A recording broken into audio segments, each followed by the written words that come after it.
Dumelang, welcome to Face the Nation. My name is Clement Banyatela. Great to have you with us here on SABC News.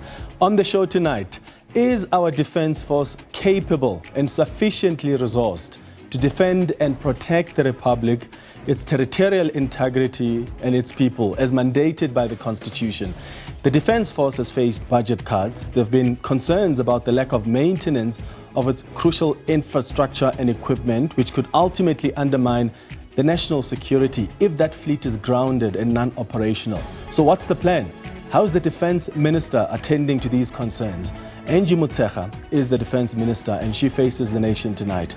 Also on the show, who is the legitimate leader of the MK party in Mpumalanga? The party says it's Busisiwe Mkhwebane, but Mary Phadi, who won a case against her exing from the MK party, says she's still the legitimate leader. Busisiwe Mkhwebane joins us tonight. But first, my comment.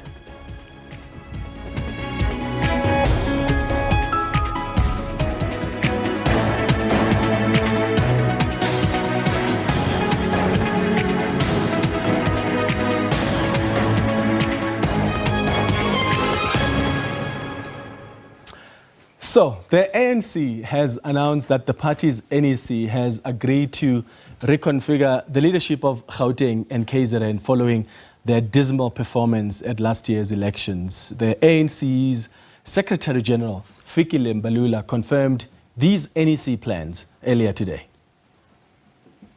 Reconfiguration means that we are going to be tampering with that leadership. So that's the mandate that we've got, and that's what is going to happen. So we've got to bring reinforcement into that leadership and at the same time probably maintain what you have or not. And that's what is, but it's very clear what needs to happen. In the framework of the ANC constitution, we reconfigure, we go to the ground, we announce the reconfiguration to the structures in the next coming week. So that's the Secretary General speaking yesterday at that media briefing. He explained that the reconfiguration is a combination of both dissolution and reinforcement. You can't reconfigure anyone without being guided by the Constitution. So that's what it means. So you are guided by the Constitution in reconfiguring the thing. I know the buzzword is dissolution, you like, is reinforcement, others like, but overall, it's a combination of the two. And then choosing the path of uniting our organization in terms of intervention. But why is the NEC taking this position on the two provinces when previously it's taken collective responsibility? Do you think that it's fair to reconfigure the leadership of the provinces where the party performed poorly? And what could the provinces have done better? As Malula said, the two provinces are not being targeted. This is what he said. Gauteng and KZN, are they targeted? They are definitely not. If you look at Gauteng and KZN, they are the most populous. But over and above that, we have dropped everywhere in the country. But we have lost Gauteng and KZN. So we had to take a deep dive to say, how do we arrest the possibility of a total demise? He also warned that there are those who are trying to link this decision to the party's elective conference in 2027. I've told you that the issue of 2027 polarized this discussion. And we have reflected on that. It is not a lie, it is true. People were meeting, mobilizing in Cape Town, in dinner parties, and everywhere else, because these ones, they say, if you support this position, you must know that you are in the camp of so and so. If you support this position, you are in the camp of so and so. So again, what could the two provinces have done better? I mean, they brought in the big guns. Gauteng brought in people like Tokyo Sehwale, They brought in Kgalema Motlanthe, President Thabo Mbeki, you name them. There were senior ANC leaders crisscrossing both these provinces of Gauteng and KwaZulu-Natal. There was a lot of activity and campaigning in these provinces, and clearly those efforts didn't make that much of a big difference, right? Remember when President Thabo Mbeki made this statement in Gauteng during campaigning? I said to the ANC, the same point I'm making now. If ANC is necessary for the ANC to attend to its own internal problems, which they are. When the ANC said to itself, we must renew ourselves, that was very good. It comes from conferences. It was correct. The ANC must renew itself. Those are conference decisions because of what's not right within the ANC. So I've never changed my mind about this. That's why I'm saying I want to make a commitment as we campaign and say to the people, vote ANC. But that didn't make much of a difference, did it? So the question we're asking you tonight is, do you think that it's fair for the ANC to take this position towards the two provinces? Or do you think it makes sense because it's aimed at strengthening the party in the provinces? So should the party take collective responsibility like it usually does and maybe focus its attention more on its renewal agenda? Some election analysts are saying that by taking this approach, the ANC is actually analyzing the election results wrong. They argue that the results in the Gauteng province and KwaZulu-Natal are not due to local factors. It's more about the national brand issues that are concentrated in those provinces due to the demographics. So what do you think? Let us know your thoughts on WhatsApp. You can send us a WhatsApp voice note right now on 078 459 1897. Remember to tell us your name and surname and where you're sending that voice note from. And please keep it at 30 seconds. Alternatively, send us an act on @FaceTheNation SABC. After the break, we'll start that conversation with the Defense Minister, Angie. Stay with us.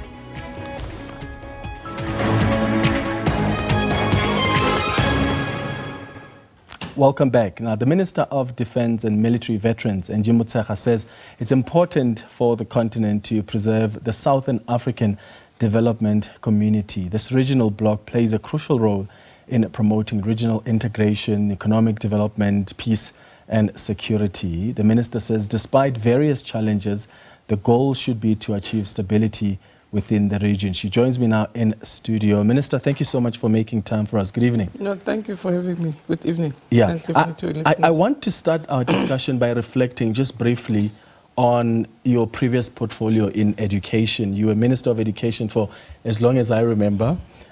What did it mean for you when you saw that the class of 2024 achieved the pass rate of 87.26%? I mean, this is the highest pass rate I recorded since 1994. I think the biggest year-on-year improvement in the past 5 years, right? An increase from the 82% in the previous year. It's very encouraging to see the upward trend sustained, which depicts that the system is really getting stable. It's not where it should be. If you look at our repetition rate, our throughput rates, that there's still much that needs to be done within the system. But the fact that we just have this upward trend sustained, it's very encouraging because it means the system is really stabilizing. Yeah, and do you think that these are we're reaping what was being sowed previously? And I'm asking you this question because there are several people who said, well, we should give Angie, who was the Minister of Education for so long, some credit because there are things that were being implemented and we're beginning to see the results of that now. Is that your assessment as well?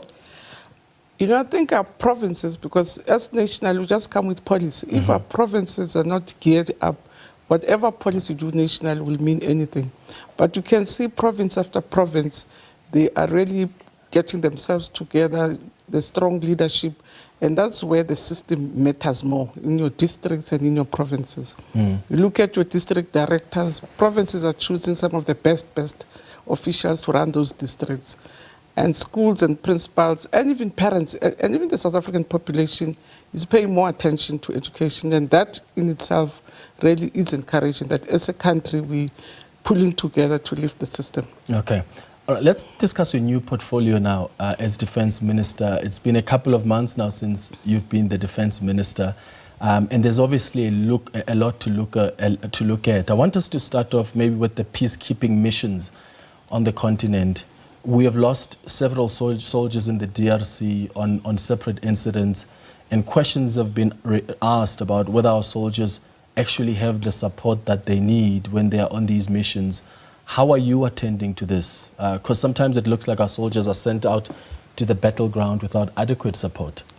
No, but if you look at the incidents that would have happened, they really are not mainly in terms of equipment. Some were the car one, it's a different issue. It was not around equipment, it was a backshot, others were shooting. So it's really not around equipment. But the fact of the matter is, we are not where we should be, or the necessary equipment that we as South Africa would have wanted the mission to have. But basically, to remind people that this is a United Nations a mission supported by AU and SADC. We are a contributing country. So it's not like we woke up as South Africa and took our boots, went to go and fight a DRC. So it's a continental decision, it's a SADC decision, and we're contributing in our limited way. So even financially, we're supported by UN. SADC contributes also, and AU also contributes, and on an ongoing basis assesses how we're performing. So it shouldn't be like it is, we've sent our kids on our own to go to DRC. It's our contribution as a country in the silencing of guns, a commission of the AU. But are they properly trained? Do they have air support? Do they have counter-rocket? Because yes, these are peacekeeping missions, but as we've seen, there can be attacks and there can be casualties. No, it is. I mean, a war will normally come with casualties, but what we pride ourselves, and which I've witnessed myself, we have the best training and the best trained corps. So even in the DRC, our mission also is to help the government of the DRC to train its own people to be geared enough to be able to defend themselves. Mm-hmm. So we really, on our side, we have a capable and trained personnel. We have some of the best commanders. So we about training, it's not a big issue. The big issue is about equipment, as you correctly say. That some of these forces, as we are told, are funded by very strong rebels. Those rebels are funded, so they use ICT, so which means on an ongoing basis, you have to be at par to be able to use technology, which is changing all the time. And that's where the challenge is, to make sure that those keeping forces are supported both in terms of training, in terms of equipment, but also in terms of technology. Yeah, and speaking of the equipment, the challenge you also have is that much like many other crucial departments, you're also facing budget cuts. Is there money to fund these regional operations? Or are we expected to contribute, or as you say, you support, and these are United Nations missions, and that's where the financial investment comes from? Yeah, because we're supporting, we also are supporting financially. We contribute to the SADC pot that supports the DRC. But it's also our kids that we have to make sure that they are well dressed, well properly, they eat well, and also when they are there, they're away from home, we have to give them extra support, or even extra financial support. So it does come with a cost also to us, that it's not only that the United Nations gives us money for the following, which it does. SADC gives us money, the AU gives us money, but we also supplement as South Africa, so we do incur expenses ourselves. Is there money for the department to enhance the defense's capability and to also to drive innovation with all these budget cuts? Because they do need proper equipment, and equipment needs to be maintained, fleet needs to be operational. Even ourselves as a country, you're quite correct that need just cuts across in the missions and in the country. And with the ongoing budget cuts that the country, and not only defense, and I was saying to the officials in defense, to say from education, I know the impact of these budget cuts, especially if you have a personnel-heavy department like defense, education, health. Budget cuts can be very disastrous. The impact on your, as you say, your capabilities. The capabilities in defense are massive. I mean, are massive. They're very expensive. Your ships are your airplanes are expensive. So you're not really talking about cars and bicycles. You're talking about the most expensive equipment you can. And so these budget cuts do hurt a lot in departments like defense, and we can really feel the impact of budget cuts in government. And So- we, on an ongoing basis, engage with the Minister of Finance, understanding also. I mean, I was a minister in charge of the Mincombat, so I just understand how the process were going, how the cuts were made, how they were rational. So I engage with him with that understanding to say the envelope is limited, but this is going to collapse the department if we don't look at some of the cuts to make sure that we can sustain what we have. Given those limitations, even with our equipment and the fleet, is it still worth sending our soldiers to for instance, the DRC, seeing how dangerous that's been for some of them that have died? There's no price for peace. There's no price for peace. It's very important for us, even as a country, who believe in the silencing of guns, who really believe in internationalism, who believe in the stability of, it's one of our key objectives, the peace of the continent, the stability of the province, to make our bit to contribute towards peacekeeping. Yes, indeed, life is sacrosanct, it's very important, and we lose lives. It's just one of the painful experiences, but we also saw there's no price for peace. Mm-hmm. What options are you looking at, Minister, given the limitations with the budget cuts? I mean, are you considering public-private partnerships, for instance, to address these financial and equipment challenges? There have been some suggestions that maybe that's where you need to start looking at. No, we're looking at that. For instance, more than anything, to sweat also our assets. We have assets which we can sweat out. We have lots of land. We just have, I mean, we're resuscitating Denel, because with Denel, we're able to generate money and send and give money to the department. So we really also start selling. We're in the business of selling through Denel. I've been to different countries which are beginning to buy equipment from us. So we want to sweat our assets first. And there's a elaborate program that we are looking at how we begin to generate money within the Defence Force to be able to supplement in addition, but that can replace support from government. So the priority, which the President and the Minister of Finance agrees, that they have to make sure that they save and sustain the department, but in the meantime, look at all the different ways of working with the industry itself, so that defense is very sensitive. There's a limit to which you can go in terms of partnerships, because really it's about, there's lots of security issues, secrecy and other matters. But within that context, there is already discussions about how we really can generate resources, even with partnerships from the arms, from the defense industry. Even sweating our assets, I mean, we're even talking about how we could, for instance, the Air Force, to say how we can even use our airport to be able to generate, and some of the discussions are quite advanced. And yeah. Do we have ships and aircraft that is non-operational right now as we speak? We have.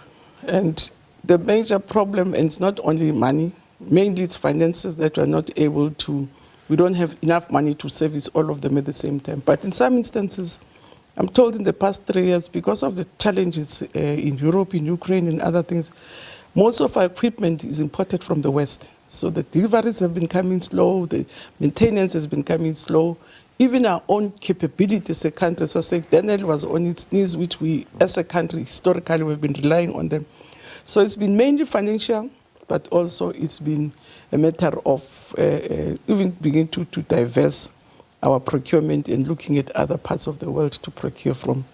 So we're really looking at different ways of increasing our capacity, but the long and short, to go to the point, is that we need to do more, because we might have out of, for instance, out of your Falcons, out of 14, only 69 airs, so which means we're still waiting pass for half of them. Yeah. On our ship, there's some of our ships which are really down, so we're even looking at buying new ships so that we can supplement. So we're looking at maintaining, supplementing, and also developing our own capability. Why are they not operational? Is it because of maintenance? It's Is it because they're not modern?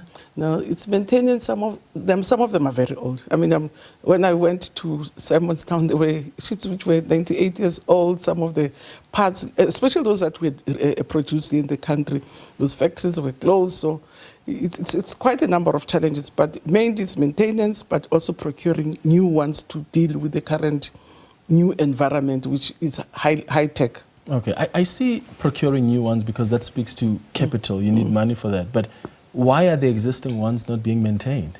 As I say, I just mentioned that some of them, because the spares come from France, come from England, you have to wait for them for ages. I mean, I can just tell you stories about just them getting the spares into the country on time.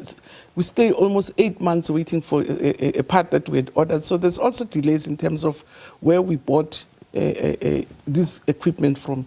But others, it's really the cost. I mean, that's what the cost of maintaining those equipments. It's difficult in the face of budget cuts. So some of them we really find that you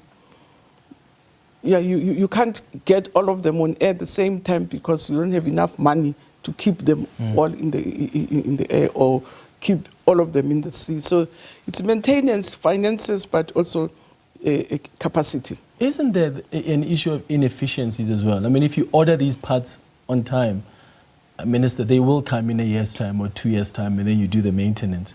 But my understanding is that there is equipment that has not been touched in quite a number of years that has not been maintained. Doesn't that speak to inefficiencies? And when you talk about costs, it's always difficult to hear departments complain about costs, but then when you look at the Auditor General's report or you see reports of corruption and you wonder, there's money to be stolen, but just not money to be used to actually maintain this equipment that we need so much for our protection as the state.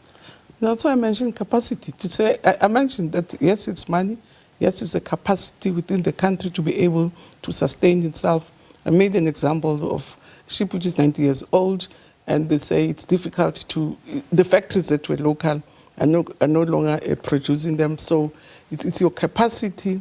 And as you correctly say, that years of neglect which have come with budget cuts, I have to be honest, I've not as yet have a sense that there's lack of willingness to get the system to go. So it's a subject which on an ongoing basis we talk about, we monitor, but it's a number of factors that would have brought us to where we are, and we are addressing them and agreeing that we will not get all the money that we want. So how do we prioritize, and how do we make sure that we begin, as I say, to sweat our assets and make sure that we can complement or supplement what we have. So it's a number of factors. It's not only money, as I say. There's also capacity.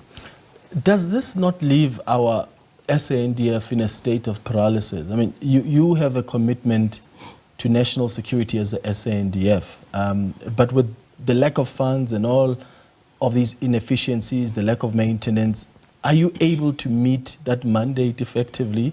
In other words, and God forbid, if we get invaded, do we actually have an SANDF that is capable and sufficiently resourced to defend and protect the Republic? I can promise you that you can sleep peacefully. We will be able to defend the country. We have the capacity. Without enough air support, without enough ships? Exactly. With what we have, we're confident that we'll not be attacked and then find ourselves on the field. So we have enough capacity to sustain that which was supposed, but we're saying we would wish to have more capacity to even do more. But in terms of just basic sustenance, we can promise all South Africans we're capable of doing it. What's happening with the Department of Military Veterans? Because it looks like there's just been chaos there.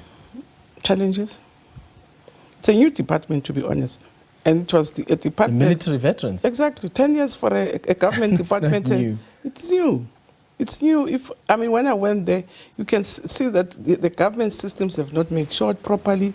It was a government which was established at the behest of a strike, and then you put in places, you put policies, you don't have time to get them to make sure. So it's, for me, more than anything, it's a structural problem, which I said to the President, we have to address if we have to sort out problems, because we keep on really working on an emergency process. You have a database which is corrupted, so you have to clean it up. It should not have been corrupted from the word-go. So which means if people are not supposed to be there, you are cleaning them, people are supposed to be there, not working. You agree on policies, on things that I don't think any government department, if it was not working on an emergency, would have agreed to say you're going to provide transport. I don't know. And I kept it except to say, well, how did you say you're going to provide transport? Transport to who? To veterans. To go where? Yeah. It's a policy, and people, veterans, it's part of the commitments the department has made. So what, they can claim money for transport? How does it work? Transport to wherever exactly. they go? If you look at the points that were there, we all listed as things that the department is going to develop. So I was saying, that's what I'm saying, it's a new department in 10 years. The systems have not properly matured. And unfortunately, sort of building the systems properly, we kept on adding commitments. There was a strike. We said, no, we'll do the following. And some of the things are not doable. And they actually even collapse the department even further. You employ people to deal with this. When your department has to be stable and be properly structured and then deal with issues systematically. So for me, when I went to the department, it's a systems problem that you need to relook at. And I have made a request to Cabinet and the President that we have to relook at the structure and the systems if we're going to sort problems in the military veterans department. What's your short-term plan, Minister, to deal with that? I mean, there are some veterans who often complain about not being taken care of.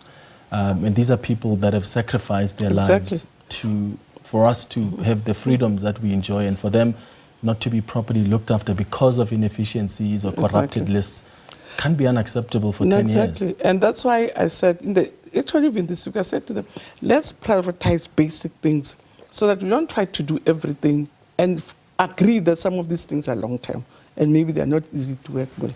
That the pensions, accommodation, the health, let's ring fence, even it's 5 key things, and then be able to negotiate to say the others will address them on time. And that's what we've agreed with my colleagues to say, of the veterans that were screened, approved in the past 5 years, let's clean those out and make sure that their basic needs are addressed. And then we'll do the rest of the people who are coming now to say, I'm a military veteran, still have to verify. So let's deal with those separately so that we don't try to deal with all the problems. And then you have older veterans who are now in the queue whilst we're sorting out this case. So we've agreed to just ring fence a few things. I've advertised a post for the DG of military veterans. It's a department, we don't even have senior people. So you have an acting DG, you have only one DDG, all the DDG posts are vacant, you have chief director. So we also have to strengthen the capacity of the department to do what it's supposed to be doing. And those are the things that we're addressing with my colleagues. I mean, is that acting DG even fit for the job? My understanding is that she only has matric. No, I think it's a bit. What qualifications does she have? She even has a master's. So I'll tell you what will have happened. A master's. She was in exile. She did this prior learning, the recognition of prior learning, which enables you to go and do a degree and do a master's. And now because she doesn't have either an uMalusi certificate, it said she doesn't have a certificate, she has a prior learning. And she has a postgraduate degree. Exactly. As required? As required. When are you... From credible universities, for that matter. Local. The only difference is, even overseas, the only difference is that, as I said, quite a number of people would have been able to register for a degree. Even you go to VETS, if you have PRL, it's a common thing. You don't need to bring uMalusi certificate. You get assessed, and then they feel that you matured and developed enough to do a degree. Okay. She was appointed, my understanding is in 2023, and initially that was meant to be for 6 months. I mean, we're in 2024 now. In 2025. 2025. That's why I've advertised the post, which will be interviewed now in January. But what's your timeline? When are you expected? By March it should be. Because we have advertised, the adverts are closed, the interviews, the short screening, the short listing is taking place. The latest end of January, beginning of February, we should be able to appoint. Okay. Just lastly, what about new recruits into the SANDF? Are you seeing those because of the budget cuts? Have you had to also cut on the number of recruits that you bring in? No, the usual recruits to deal with attrition continues because you can't allow the force not to be renewed. What we had hoped for and what the department had hoped for is that it will be able to exceed quite a number of people and increase even beyond the usual intake. And that's where we're slowly delayed, because the normal 10,000 per year happens as a matter of fact, that it happens on an ongoing basis. But we wanted to do more than the 10,000, which is a normal recruitment process, to do a renewal or what they call a renovation or rejuvenation of the defense force. So that's where there are delays. But we do hope that as soon as we get a sizable number of your older people leaving the force, it will create space for us to get more than the usual annual recruitment. Defense Minister Angie, thank you so much for joining us. Thank you very much for having me. Thank you. Kelebo. After the break, we'll have a conversation with the leader of the MK party in Mpumalanga, Advocate Busisiwe Mkhwebane. Stay with us here on Face the Nation.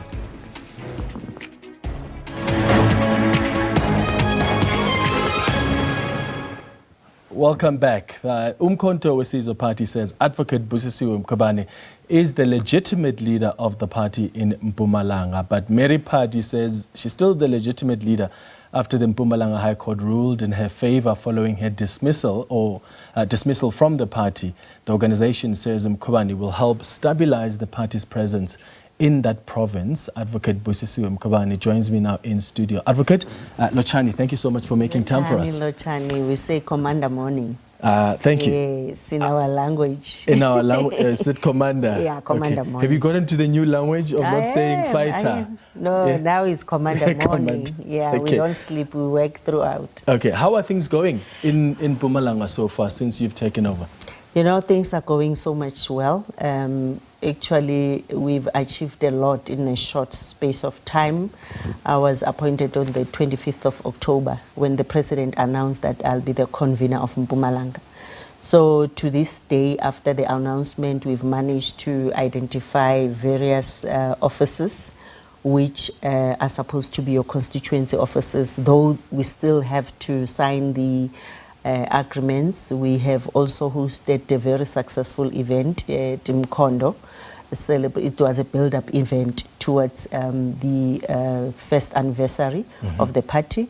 And on the 4th and 5th of January and 11th and 12th of January, we held very successful regional consultation where we were engaging with the MK members to identify regional leaders, those who will be serving in the regional structure. The other successful achievement is that Mpumalanga is the first province which has the full detachment, because currently a lot of provinces still do not have the full detachment. They are still operating, like for instance KwaZulu-Natal is still operating on a task team which was established. And even myself, after I was announced on the 25th, there was a task team which I was working with. Yeah, and if I'm not mistaken, Mpumalanga is one of the provinces that really performed well during the elections. I think they were number 2, if I'm not mistaken. How is the support on the ground now from what you've been observing, and how is that work of building the branches on the ground? Are you satisfied now that that work of building strong branches is done? The work of building strong branches indeed just started. As I said, that we've identified leaders in the regional structures, because we've got 3 regions, Ngangala, Garsibande and Ntlangeni. That report has been sent to head office, which is the National High Command, which approves those names and they appoint. So the province indeed was is number 2 in terms of performance, and hence the first project was for the president to say thank you Mpumalanga by hosting that event in uMkhonto. And this other issue is that as in Mpumalanga, indeed the people on the ground are very much encouraged. They support MK party, and we have a number of projects which we are currently doing, which we are saying we need to be visible on the ground. So the structures indeed will help us, instead of only focusing on the provincial leadership, but then the power is on the ground, and especially the structures. Yeah, and you speak about the leadership of the MK party at national, saying thank you to Mpumalanga.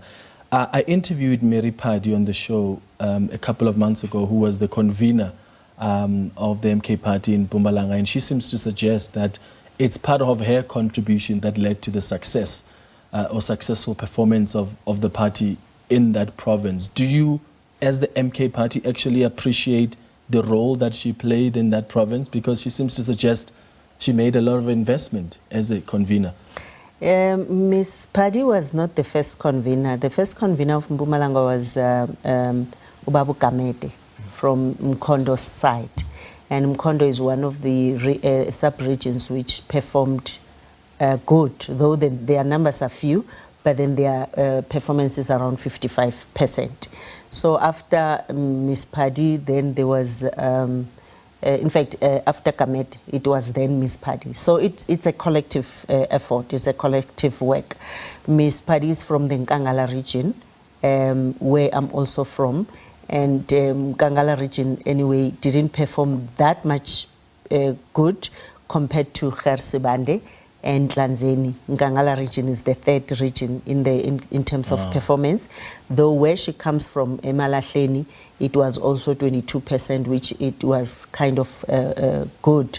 So it's a collective work, I must indicate, and we need always to say is the work of the ground forces, because they are the ones who are doing ground work, the door-to-door, the Green Fridays, and it was even a very difficult process for uMkhonto weSizwe, because they were not in any legislative positions, they were not getting any allocations for constituency work, so they were doing the work out of their own pockets. So everyone has contributed in the achievement. What's the status of her membership right now in the party? Because we spoke to her a little earlier on, and she seemed to suggest that she's still the legitimate leader. In fact, I think she said she's considering bringing a contempt of court charge against you because you are in contempt of the court order that reinstated her as convener. How are you reading what's happening since she won that court case last year?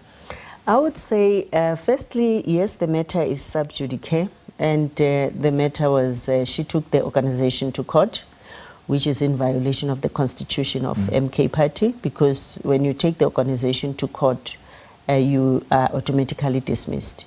That's the first thing. Secondly, that matter of taking or saying I'm in contempt, it should also, in fact, it should be against the president, because I'm appointed by the president, who said I should be the convener, I should stabilize the province. And unfortunately, there's no branch of MKP in any court. But that matter is being attended to by our legal services, and it will be dealt with accordingly. So the status quo currently is that the president appointed me with the other 7 of the detachment, and we have started doing the work, and we are engaging various stakeholders. We had last week induction with those who are at the provincial legislature, and they were also inducted about the operations of legislature, and as well we then started meeting to draft our plan of action. So the work is ongoing, and remember the dismissal letter came from the president, and it was signed by the president. It's a letter indeed which was dismissing her after a due process was taken. The investigation being written, an audit letter as well, responding to that. So I don't have anything to do with that, because I joined, already the process was done, and the only thing was that the Secretary General giving us the letter to deliver to her and to the legislature. That's the only thing which we did as the task team by then, and then that's all I can say. Actually, that matter is sub judice. Do you know what she was found guilty of when she was dismissed? The letter was dealing a lot with how she used the resources of the party, the misappropriation of funds, because that relates to how the account was opened and how the monies were utilized, which it should be a case where she was requested to even respond. But again, remember, when you are a member of a party, you cannot just have your own fiefdom. When you are requested to provide reports, when you are requested to explain yourself, and when there are complaints against you, you should be responding fully, so that when the decision is taken, at least your complete information or side of your story is captured. So there were instances where in the letter which was served was that she was not cooperating, she was not respecting authority. That's kind of, in short, what it was saying. Okay. I would imagine that she also had people who were serving with her, who supported her. Have those people given you the space to lead in Mpumalanga? Have you had to take action? I had heard that you had in fact demoted some of the members of the MK party. Were you forced to also take action against some leaders? Did they give you space to lead even people who were close to her and leading with her? I would say people should be following uMkhonto weSizwe, because the declaration of the party is very clear. You say, I Busisiwe Mkhwebane, I join MK. You don't join, you are not a member of a member. That's what I've been saying to them. A lot of them, they are attending the programs we are handling. Yes, there's challenges of parallel structures where they would have their own meetings, their own programs. But with this part of us identifying regional leaders, which will be approved again by the president, because the provincial detachment is approved by the president. And then the regional structure also will be approved by the National High Command and the president. And once that happens, everyone should be rallying behind the structure which is appointed by the president, because that's what uMkhonto weSizwe is expecting. I didn't demote any person. The task team which was established when I was announced to work with the task team. Same applies as KZN, where there is a task team. And it's not within my space to demote any person. The only thing with that task team was that there was a coordinator, a convener, myself, and then there's one who was allocated to do coordination work. The other three were not allocated any task. So the issue was allocating work for them to do whilst waiting for the complete or the appointment of the detachment, because they were a task team. They were not a detachment. So there was no demotion, because I don't appoint, I don't demote, I don't dismiss. The constitution is very clear. Appointments are done by the High Command and the National High Command. The dismissals are done by them. But yes, there were those who were very much, who misbehaved when I was going to Bethal to address that part of the sub-regions. Like 2-3 sub-regions were meeting at Bethal. They were burning tires at the gate. They were like very much rowdy. We ended up negotiating with them, managed to hold the meeting. Indeed, that matter has been referred to the for disciplinary hearing. And indeed, if then they were found guilty and it proves that they've brought the organization into disrepute, they will be dealt with harshly so. Indeed, we are an organization which should have order and discipline. We cannot tolerate that behavior. So there are some MK party members that are still not accepting you as leader now? Those ones, Bethal, possibly, because they were saying, actually not to say they were not accepting me, they were saying the people we but they were not told that there is that meeting, and they were alleging that there is a list of people who are appointed already, whom they are saying they don't know about. Okay. And I was saying to them, let's get into the wall, let's engage. But there were those allegations that they belong to the former conveners kind of faction. Okay. But then I engaged them even physically and said to them, can we get in and let's engage? It was not saying we don't want to, but it was saying the process which has been done by others. Yeah. What is your experience on the ground? Do you think you've been accepted by communities in Mpumalanga on the ground? Because not so long ago you were with the EFF and you campaigned for the EFF in Mpumalanga, and you were telling them the EFF is the party to vote for, the party that saves you, only to come back to them a couple of months later and then you say, okay, forget the EFF, the MK party is now the party to go for. Saves me as a person, or saves the people? No, this is the party that's here to save you, so vote for this organization. What are they saying on the ground? Because you went there. They are very much excited. Actually, a number of them are saying, you know, we are moving with the uMkhonto weSizwe. They love uMkhonto weSizwe. I've met communities, and a lot of them were saying it's for the first time they were visited by the convener. There are a lot of recordings on that, and some of them were even saying, we want you to even come to the sub-regions, each sub-region, because we've got 17 sub-regions in Mpumalanga. So the people are so much excited. They love uMkhonto weSizwe. They love President Zuma because they've seen the work, and they've experienced the life, their livelihood was different under President Zuma than currently. So they are very much excited. We've seen some MK party members in some sections of the country. In fact, President Jacob Zuma was talking about the need for just discipline, some of them raising concerns about people like Floyd Shivambu. There are some MK party, even Mary Phadi, when we spoke to her, said there are people who are concerned about people like you and Floyd coming from the EFF, and then you get given these positions in the MK party. They feel like you've been parachuted into the positions because you've only joined the party only to be given these positions.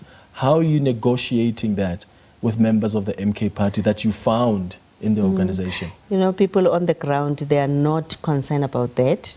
Remember, uMkhonto weSizwe is like, somebody was saying, is like the PSL. Everyone coming from their own pirates, chiefs, and everyone, and then playing. Actually, at Bafana Bafana. Look at Bafana Bafana has all players from all those clubs, who are playing for Bafana Bafana. But because they are united, they can be achieving a lot. There's nothing like that on the ground. I mean, the very same people are from MK, EFF, others are from ANC, others are from Action SA. You know, there's people even from DA who have joined uMkhonto weSizwe party. The reception is exceptional. Don't listen to what is being said. But issue discipline, yona, in Mpumalanga we are dealing with it, and harshly so, because the president has been very vocal to say we need to respect. Actually, that is one of our values. We need Ubuntu. The issue among WhatsApp groups, because there's a lot of there's WhatsApp groups which in Mpumalanga we will be putting the issue of how do we engage in our WhatsApp groups, how do we, respect each other, and those are only for sharing programs, for engaging and planning for the coming local government elections, or even 2029. So if a person misbehaves, because the Constitution is very clear, Section 3 of the Code of Conduct, how a person should behave.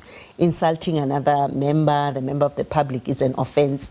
Issues of creating parallelism is an offense. Issues of factionalism is an offense, and all others. Then your sexual abuse, your physical abuse, and misappropriation of party funds, collecting monies from the public using the party's name, it's also an offense. So definitely we need to capacitate our we've got a prosecutor within the organization, Mr. Mkhwebane, who deals with issues of discipline. So I think we need, as the province, to also have a committee which will then collate all those and prepare and send the evidence to the prosecutor for people to be disciplined. Because you remember, in the structures, we have a lot of infiltration, I must say. And there would be organizations who would want to destabilize the organization. People who wouldn't want to do anything. When you come with programs, they would want just to postpone and destabilize in those groups. The only thing they talk about is negativity instead of being positive and dealing with issues of the organization in a positive way. Don't you think that you're always going to face those issues until the people on the ground themselves are taking ownership of the leadership. And what I mean by that is they were part and parcel of electing the leadership into power. I know you've taken a decision as the MK party that you won't be holding any elective conferences anytime soon. You want to focus on uniting the organization. But how do you get people on the ground to actually take ownership of this organization and say, actually, we are part of and parcel of the people who decided on this leadership at the top level? People are happy on the ground. You know, sometimes they will even be saying, with this process of visiting the regions, they were saying, no, but what if you, it's as if you are doing an elective conference, which I was saying to them, no, I want you to participate and know, because you know the people you are staying with, who is a person who's doing programs, who's helping the communities. And at the end of the day, you are the one who would be saying, I'm able to be doing that. And again, we are not electing them. We just nominate the people. So they are fine about that. And remember the issue of elective conference, as the president is saying, it creates a lot of corruption, which comes with bribing, capturing. I mean, I know the issue of the CR17, where all those monies were spent because buying people, paying and everything. So with this one, we still need to stabilize. I mean, we're still a young organization. I don't think we need that. I mean, we've got the top 8, which has been appointed, and there's nothing to say, okay, this person has done the work, is having a ground or whatever. The top 8, which is there in High Command, but who appointed? They've been appointed by the president and the High Command. Yes, remember the president can power on the president. It's good because you need that with this organization. Actually, even the Constitution of South Africa, remember the president can hire and fire a minister. Remember, and even in other, even in the ANC, is the president who has a final say in whatever is happening. But so I don't think he's been elected by people. He's been given a mandate by his party members. The branches, it's fine. For now, we're still a young organization. Yeah, and I don't think it's a problem for us. Okay, just lastly, before we wrap up, one of the issues that you had raised when you left the EFF was the suggestion that you were uncomfortable about democratic centralism. How are you dealing with that now? Because the MK party also believes in democratic centralism.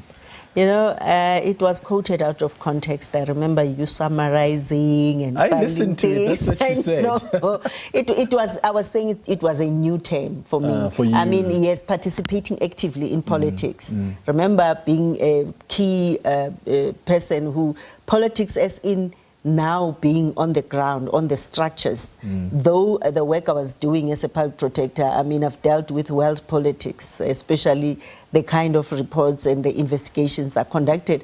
But then now you face a situation where there's this democratic centralism and which it was a new term for me. Okay. I'm used to it. Are you used to it now? And now I'm implementing it in some other sectors because if a decision is taken, then how then the ground should be following suit. But actually it's not